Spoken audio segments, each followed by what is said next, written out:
कभी कभी ठाकुर जी की इन दीन लीलाओं को देख करके सुन करके मन में संशय होता है, ये वही कृष्ण है, ये वही परमात्मा नारायण सुदर्शन चक्रधारी हैं, ये वही श्री कृष्ण जिन्होंने अर्जुन को गीता का ज्ञान दिया, ये वही कृष्ण है जो ऐसी लीला कर रहे हैं वृंदावन में, ये वही कृष्ण है। बस ये प्रेम पक्ष है उनका। जैसे व्यक्ति अपने कार्य के लिए ऑफिस जाए, दफ्तर जाए, कॉलेज जाए, स्कूल जाए, जहां भी वो अपने कार्य क्षेत्र में जाता है, कार्य क्षेत्र में वो अपने घर की स्थिति प्रकट नहीं होने देता। बहुत ध्यानपूर्वक सुनिएगा। अपने कार्य क्षेत्र में व्यक्ति अपने घर का व्यवहार स्वभाव प्रकट नहीं करता। घर पे कैसे सोता है, घर पे कैसे खाता है, क्या पहन के घूमता है, किससे बातें करता है, किस कार्य क्षेत्र में इसका प्रादुर्भाव नहीं करता वो।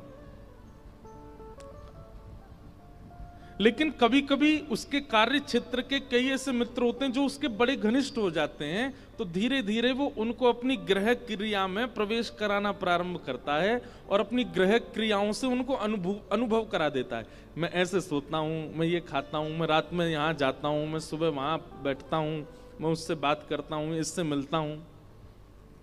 ठीक वैसे ही ठाकुर जी का कार्य क्षेत्र है ज्ञान मार्ग, ठाकुर जी का कार्य क्षेत्र है वैराग्य मार्ग, ठाकुर जी का कार्य क्षेत्र है विरक्त मार्ग।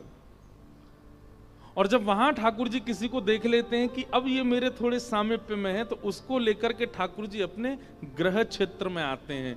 आप लोग जो कथा पिछले 3 दिन से सुन रहे हैं, ये ठाकुर जी के कार्य क्षेत्र की कथा नहीं है, ये गृह क्षेत्र की कथा है, ये घर की कथा है, ये ठाकुर जी की अंतरंग लीला है जिसका वर्णन श्रीमद् भागवत में भी नहीं है। कुछ कथाएं गर्ग संहिता से हैं, कुछ कथाएं ब्रह्म वैवर्त पुराण से हैं, कुछ कथाएं हमारे अष्टछाप के कवियों से हैं, कुछ कथाएं श्री हित चतुरासी जी की हैं, कुछ कथाएं मतलब पदों से कथा का प्रादुर्भाव। ये एक जगह व्यवस्थित सुव्यवस्थित कथा नहीं है। ये जगह जगह ठाकुर जी ने जिन जिन को अपने गृह लीला का अनुभव कराया, उनके लीला वर्णन से ये लीलाएं निकाली गई हैं।